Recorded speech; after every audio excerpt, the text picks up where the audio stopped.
Okay, welcome back to Saga of Tanya the Evil Anime Review, episode number 2. This reviewing episode 6 through 9, which cover book 2 of the series. Yep, book 2. There's actually about more than like 1 or 2 battles in this one. There's like several of them. Like, one battle takes place in a frickin' city. Yeah. Actually, there's about 3 or 4 of them overall. Heck, there's even aerial sea battle. There's an air battle over the frickin' sea. Yep.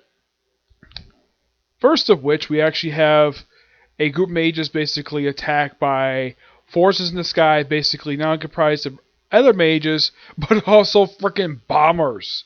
Yes, bombers who fire on enemy troops in the sky. Oh yeah, and guess who basically shows up to deal with these bombers? Tanya and her magic battalion. Yep, they take care of the enemy mages, and she's like, yeah, I'll take out the bombers. I'm gonna earn my pay. Yep.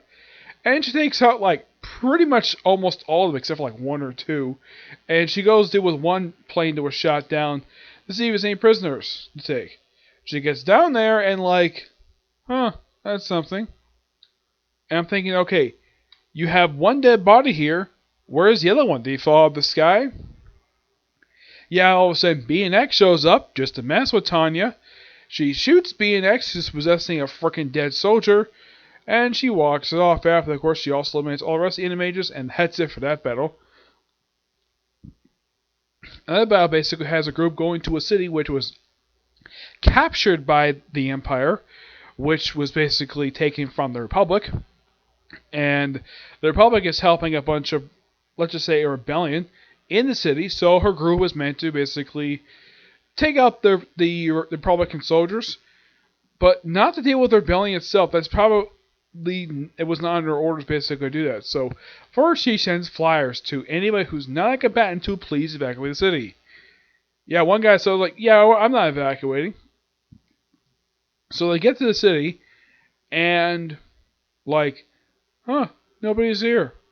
Maybe they were. And then they get ambushed by snipers. Yep, they do take out the snipers, from what I can tell. And of course, they take out the Republican mages. Now, like with the mages they fought in the first set of episodes, some of them don't fly like normally other enemy mages do. They fly on frickin' like metal horses that fly in the sky. And also they also captured some Imperial soldiers, one of whom tried to escape, though he got killed. Though Tanya is able to rescue the Imperial soldiers, not much of a problem, and deal with the remaining Republican mages pretty easily. Yep, and then right after that we have a battle over the frickin' sea, where Tanya points out, though, like, let's do a battle over here, and take out the forces of that front there. And the general's like, and the colonel's like, how did you know about that? How did you know about the operation? It's classified. And the general's like, she figured out classification just by thinking about it. And she was doing this thing because she's a child, like using her pen to point at a particular area, though she's able to get her point across. And her group's job is this: go there and take out the anti-aircraft guns, just so the ships can move in. Yep. And she also got somebody she may have encountered before. It's like, have I seen you before? And like, I probably haven't. So she basically kind of kills him and takes his gun. Yeah, this guy's name is Anton Su. And they actually sort of a building up toward his battle with Tanya, where you see him just walking through a hallway, talking to a soldier where he recently got promoted, and he sees his wife and daughter off to America. Yeah, they go to America, and she gives him as an early Christmas present a submachine gun. Excuse me. The reason why she is because she wanted him to protect himself. Nice of her to do. And the same gun is taken by Tanya. It's like, oh, I got early Christmas present. That's Tanya for you. And he's actually shocked to hear that the guns were taken out so quickly. And that's when the ships move in and begin their operation, no problem. The last major battle they do here before it leads to the battle that takes the last few episodes of the series, where they pretty much do a false retreat, where the mages cover the false retreat, though at least about almost half of them are taken out by the Republican force. I believe it's Republican forces. And of course, we see trench warfare. Though first time I've seen this in fiction where trains actually line up with the trenches. I've never seen that before in fiction. Now, trench warfare is nothing new for World War I era fiction. This is very standard for anything set in the World War I era to have trench warfare. Trench warfare is simply put this. Dig large trenches people can easily walk through, and they're dug pretty deep too. They're actually dug about, from look of them, I think they're dug about 8 feet deep and about 7 feet wide, so people can walk around in them without being openly shot at.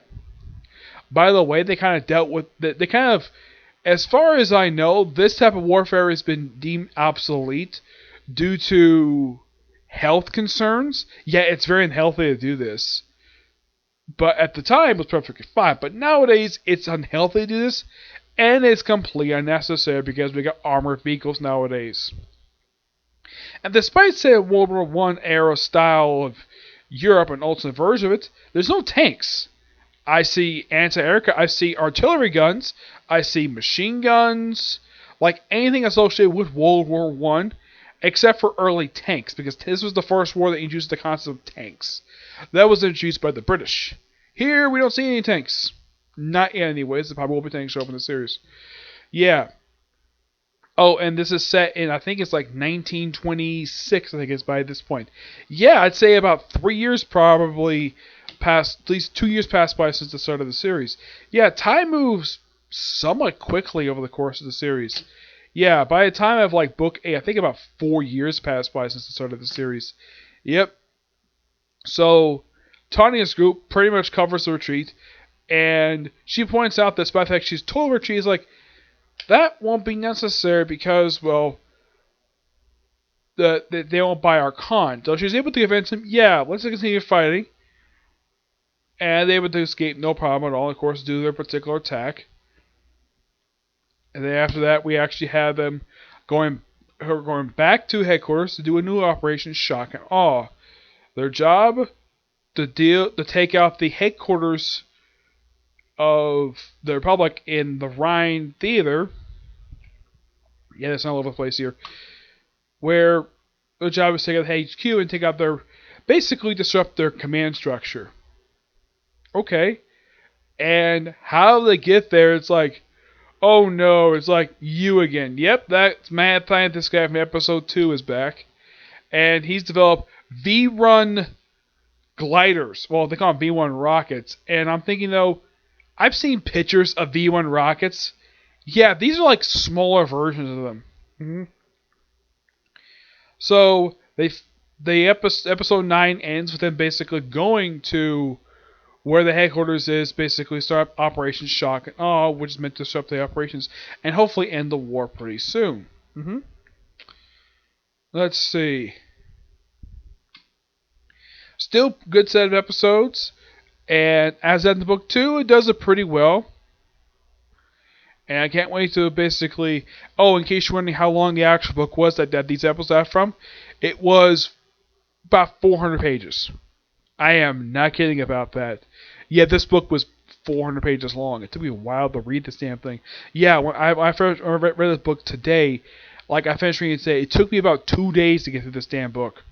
Yeah, it took me that freaking long to get finished this one book. Mm-hmm. Yeah. Mm.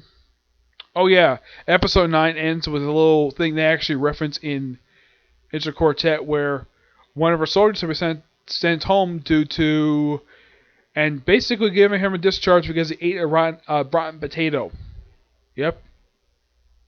She also meets up with the captain she met from the first set of episodes, who has been promoted to a major, and, well, her suggesting to him basically work like an errand, kind of like an errand guy, errand man. So, So he wanted the boy to go to the front, and he did, and he's working out fine. At least he's able to come up to his daughter perfectly fine.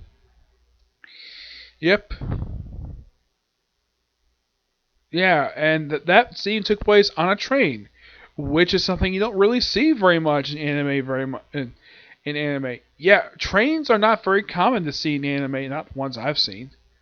Yeah, if you look at, let's say, a series like Naruto, we didn't have like an actual train in the regular series. Not until Boruto.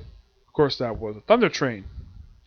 Though they mentioned in that series that the reason why they got the idea for it was basically because the owner heard a particular sound and made him interested, which was later revealed to be Boruto. Yep. But yeah, trains be integral to the series. I'm like, that's interesting. Mm-hmm.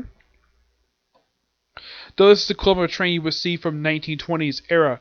Oh yeah, and of course Tanya's eating from a high chair again because she's short.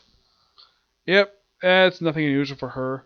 And they also have a thing where I think it's Hans and another general. I think his name is Kurt. Where this is the general who would basically taunted me a couple times. Not as much me Hans, basically kind of like a spear officer. The other guy basically is a guy who's got like a lot of pull. There's another one basically who's commander of North Theater who Tanya decided to tick off because she thinks that his strategies and she thinks he's a very incompetent commander. And Hans and Kurt do agree he's somewhat incompetent at his job. Mm-hmm. But as for, Tanya has respect for Kurt and Hans, not for the other guy. She has no respect for him at all because the guy was a jerk. And in no event any basically happened to her, she's like, please excuse me, I prefer not to stay because I prefer not to take him off that I already am. And I enjoy doing it. That's probably from her mind is like, man, I enjoy taking this guy out because he basically just annoys me. Yep. I'm trying to think of anything else. Oh yeah, and something I noticed though about Veneer, she kind of reminds you of Sasha from Attack on Titan. Why? Because it's a scene that's very reminiscent of Sasha. How? Because Sasha was known as also her nickname was the Potato Girl, where she's known for basically stuffing stuff in her mouth a lot of the time. And I don't know if the anime people made this but they must have been a fan of Attack on Titan to make Veneer, look very similar to Sasha, and have her eat the same way Sasha does. Yeah, because I don't think anybody's ever noticed that Veneer, that's her name, right? Vasha, yeah, Vasha's name. I keep forgetting that was Veneer. Yeah, appearance-wise, I would say with her face and how her hair is, she looks almost exactly like Sasha. I'm sure a lot of people may point this out though about the character, but that's how I feel about the character. Mm-hmm. Yeah, but not much else to say about these set episodes. Really good. Looking forward to watching and reviewing episodes 10 through 12. And as for watching the movie, I'll probably watch it tomorrow. I'll probably watch it after I read book 4. Mm-hmm. Which it might be done either tomorrow or Tuesday at this rate, okay? But to see you in the next video, which will hopefully up soon. Probably in the next hour and a half, okay? See you in the next video. Bye.